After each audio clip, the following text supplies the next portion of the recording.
What's going on, guys? So, Infinity War, just a few weeks away. We're talking about 2 weeks until the world premiere. So, if you're like me, you've already seen all the movies, you know all the characters, you know all the plot threads going into the film. So, you're basically set to go see this movie. But what if you're not me?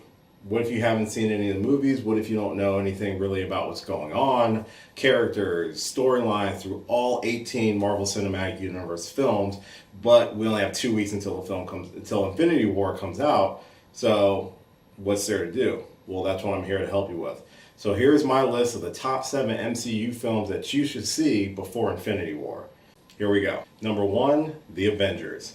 So, we're going to start with the culmination of Marvel's Phase 1, Marvel's The Avengers. This was the first film to unite all 6 core Avenger characters: Iron Man, Captain America, Thor, Incredible Hulk, Black Widow, and Hawkeye. This film also introduces most notable characters as Loki, Nick Fury, Shield, as well as we get our first glimpse of Thanos and a post-credit scene at the end of the film. This film, even though it's the culmination of all the previous characters from their standalone films, it really does a good job giving a reintroduction of all the characters at the beginning of the movie. This is also our first chance to see the Avengers in action, battling the forces of Loki, protect the Earth from global domination. Number 2 on my list is Guardians of the Galaxy Volume 1. In this film, not only do you get introduced to each of the Guardians of the Galaxy, Star-Lord, Gamora, Drax, Groot, and Rocket Raccoon, this is also the first time we get introduced to what the Infinity Stones are. Whereas the Avengers first introduced the Tesseract, which is later to be known as the Space Stone, and Guardians of the Galaxy were introduced to the Power Stone, as well as the Collector, who gives our characters their first real introduction into this world.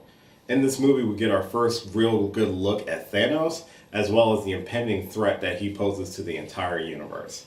Other notable inclusions in this film are definitely the Nova Corps, the Ravengers, Yondu. With Infinity War coming up, one of the big drawing powers of the movie is this is also going to serve as the first meeting of the Avengers and the Guardians of the Galaxy. Number 3, Avengers Age of Ultron. Now, Avengers Age of Ultron may not be the most loved of the Avenger movies so far, but I think it does a lot of things right. We get our first introductions of Vision and Scarlet Witch, as well as the Avengers get their first true introduction to the Infinity Stone by way of the Mind Stone that was originally in Loki's scepter that we first saw in Avengers 1. Another notable point of this movie is that it starts to show the first cracks in the Avengers roster, and also a change up in the roster by the end of the film. We start to see some differences of opinion between Captain America and Iron Man, which will be explored more in depthly later on in the next film on this list. Number 4, Captain America Civil War. Now, Captain America Civil War is the third film in the Captain America trilogy, but most people call it Avengers 2.5 because it features the majority of the Avenger roster characters, as well as some of the standalone characters that were later introduced in other standalone films, most notably Ant-Man. This is also our first inclusion of Spider-Man and Black Panther before their own individual solo films later in the MCU timeline.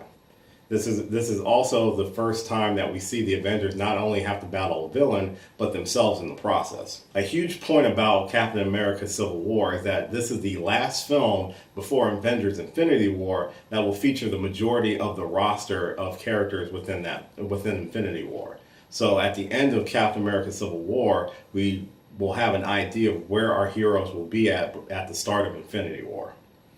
Also, Captain America Civil War is just one hell of a good movie. And the airport battle scene, next on the list is Doctor Strange. Doctor Strange is one of the few standalone films that's going to be on this list I'm recommending to you because this is the only introduction we'll get to Doctor Strange, as well as the Time Stone. This is also the film that brings magic into the MCU. There's not a whole lot I want to say about Doctor Strange except for his character is going to be a major plot point in Infinity War, considering he's one of only 2 characters on Earth who currently are in possession of one of the Infinity Stones that Thanos is so desperately trying to get. Now, the 6th film on this list is going to be Thor Ragnarok.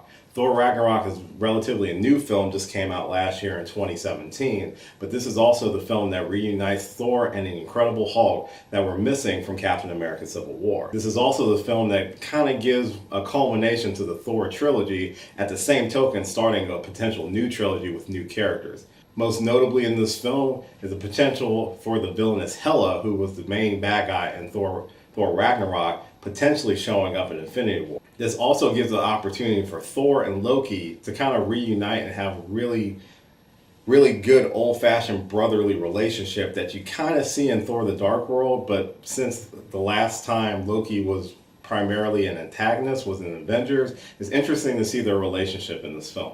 And in terms of the ending, Thor Ragnarok perfectly sets up the events of Infinity War. Now, the last movie on this list is actually the latest MCU film, Black Panther. Black Panther is probably still in theaters, so you may be able to catch a double feature between Black Panther and Infinity War. The reason Black Panther makes this list is primarily because of its location. Black Panther is from the nation of Wakanda, and according to the Infinity War trailers, Wakanda is going to play a major set piece, potentially of the third act of the film, of Infinity War. It's good to watch Black Panther to get familiar with the location of Wakanda, as well as some of the sub-characters that you're going to see in the film, most notably M'Baku, Okoye, and Shuri. Okay, well there you have it. That's my list of the 7 films that you should watch before Infinity War. Now, you can add other films to this list. I just thought these 7 have the most information, character introductions, and relevant plot points that will make sense when you watch Infinity War.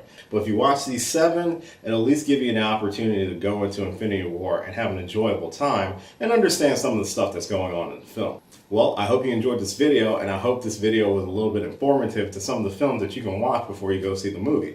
I'm looking forward to it. Are you looking forward to this as much as I am? Why don't you comment down below and let me know what you think of the upcoming film, or if you've seen all the films, why don't you tell me some of your favorite characters and scenes? I love to talk about these movies. They're so much fun. If you do enjoy this video and any of my other videos, by all means, please like, share, and subscribe. That's about it. So until next time, I'll catch you later.